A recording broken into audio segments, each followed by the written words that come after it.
सभागृहाचा ह्या आठवड्यातला शेवटचा दिवस असल्यामुळं तेही एक कार्यक्रम उरकून शाहसाहेबांची परवानगी घेऊन तिकडे गेले.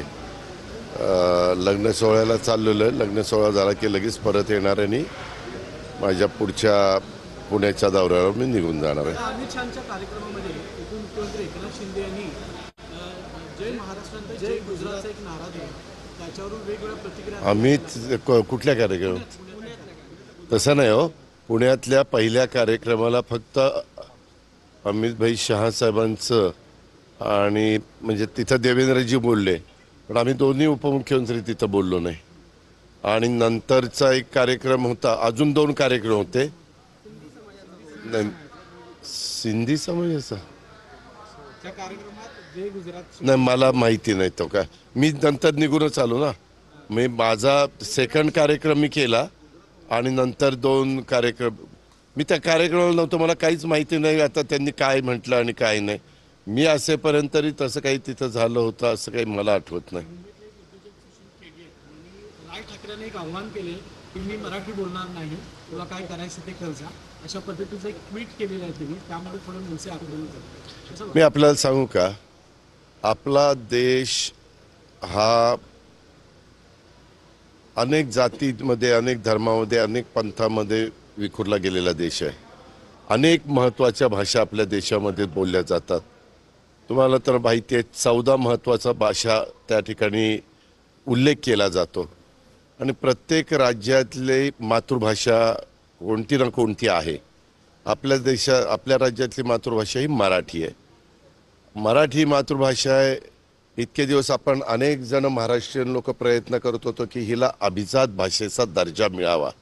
इतर भाषांना मिळाला, परंतु आपल्या मराठीला मिळायला थोडासा वेळ लागला. पण शेवटी देशाचे पंतप्रधान नरेंद्र मोदी साहेबांनी यामध्ये लक्ष घातलं आणि त्यांनी आपल्याला गेल्या वर्षामध्ये मराठी अभिजात भाषेचा दर्जा दिला. आणि आम्ही तर सातत्याने सरकारमध्ये काम करत असलो किंवा जेव्हा नसलो तरी देखील आपल्या महाराष्ट्रामध्ये जो कोणी शिक्षण घेतो त्याला मराठी ही मातृभाषा लिहिता आली पाहिजे, वाचता आली पाहिजे, बोलता आली पाहिजे. अशा पद्धतीनं सातत्याने आपण सांगत आलो. आपण मराठी आता कंपल्सरी पण केलेली आहे. आपण इंग्रजी माध्यमात शिका किंवा इतर कुठल्याही माध्यमात तुम्ही शिका. आपण आता तुम्ही तर कोल्हापूर बॉर्डरला आपण आहोत आणि कोल्हापूरच्या जवळच सीमा भाग जो आहे, जो आजही त्यांना महाराष्ट्रामध्ये यायचं आहे, परंतु तिथं मराठी शाळा आज पण चालत आहेत. परंतु मोठ्या प्रमाणावर कर्नाटक सरकारने तिथं कानडी कंपल्सरी केलं आणि मराठी हे जवळपास तिथं बंद केलं. त्यांच्या राज्याचा प्रश्न येतो म्हणून. परंतु आपण मात्र आपल्या परीनं तिथं असणाऱ्या मराठी शाळांना कशी मदत करता येईल अशा प्रकारचा प्रयत्न नेहमीच आपण ठेवलेला आहे. अनेकांनी त्याच्यामध्ये लक्ष घातलं. मग त्याच्यामध्ये स्वर्गीय बाबासाहेब कुपेकर असतील, राजेश पाटील माजी आमदार असतील, हसन मुश्रीफ साहेब असतील, खूप जणांची नावं घेता येतील. अनेकांनी तशा पद्धतीनं स्वर्गीय ND पाटील साहेब आज हयात नाहीत, परंतु त्यांनी पण त्याच्याबद्दलचे दिलेले लढे किंवा सीमा भाग निपाणी, कारवार, बेळगाव सहित सगळा भाग आपल्या महाराष्ट्रामध्ये आला पाहिजे ह्याच्याकरता 2-3 पिढ्या त्या बाबतीमध्ये प्रयत्न करतायत. परंतु आता सुप्रीम कोर्टात केस चालू आहे आणि आपण चांगल्यातले चांगले वकील देण्याचा प्रयत्न करतोय. आता तुम्ही जो प्रश्न इथं उपस्थित केलेला आहे त्याच्याबद्दल, आपलं महाराष्ट्रामध्ये मुंबई हे कॉस्मोपॉलिटन शहर आहे.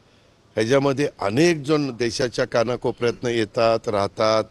कुणाच्या अंगामध्ये कला असते, कुणाच्या अंगामध्ये काही इतर नैपुण्य असतं.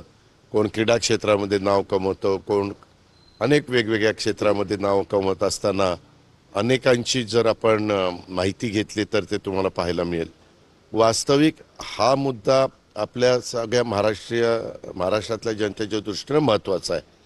आणि त्याच्यामुळं आपण सगळ्यांना म्हणत असतो की तुम्हाला महाराष्ट्रामध्ये राहायचं असेल तर तुम्ही तुमच्या मुलांना शाळेमध्ये शिकवताना मराठी शिकवलं पाहिजे. ही आपली म्हणूनच मराठी मातृभाषा ही आपण कंपल्सरी तो सब्जेक्ट केलेला आहे सगळ्या वेगवेगळ्या मीडियममध्ये शिकत असणाऱ्या मुलामुलींच्या करता. आता ह्यांनी कशामुळे हे अशा पद्धतीचं वक्तव्य केलं, काय केलंय, त्याच्या पाठीमागची पार्श्वभूमी काय? कारण मी आत्ता पुण्यावरून आलो. पत्रकार मित्रांनो, काल परवा 2-3 दिवसापूर्वी पुण्यामध्ये जी घटना घडली त्याच्याबद्दल मी त्या दिवशी मुंबईत होतो. आम्ही सगळेच मुंबईत होतो अधिवेशन चालू असल्यामुळं. परंतु आज मी ब्रीफिंग घेतलं वरिष्ठ पोलीस अधिकाऱ्यांच्याकडनं, तर त्याच्यातनं वेगळंच काही बाहेर येतंय. म्हणजे कुठला जो विनयभंगाचा प्रकार झालाय त्याच्याबद्दल हा डिलिव्हरीच्या संदर्भात कोंडव्याची गेस. परंतु अजून आज आता रात्री पण ह्यांचा टेक ऑफ झाल्यानंतर पण आता बंदोबस्त काही आहे, परंतु काही वरिष्ठ अधिकारी त्याच्यामध्ये खोलात जाणार आहेत. मी आजचा लग्नाचा कार्यक्रम झाला की लगेचच मी परत पुण्याला जातोय. उद्या सकाळी मला त्याच्याबद्दलची माहिती मिळेल. पण कुठलीही घटना घडली तर पत्रकार मित्रांनो, आता मलाही माहिती नाही ते काय एकनाथराव शिंदे साहेब बोलले ते, किंवा आता कोण केडिया का काय करायचं, तुम्ही त्या ठिकाणी त्याने काय ट्विट केलेलं तर सगळं जगजाहीरच असेल.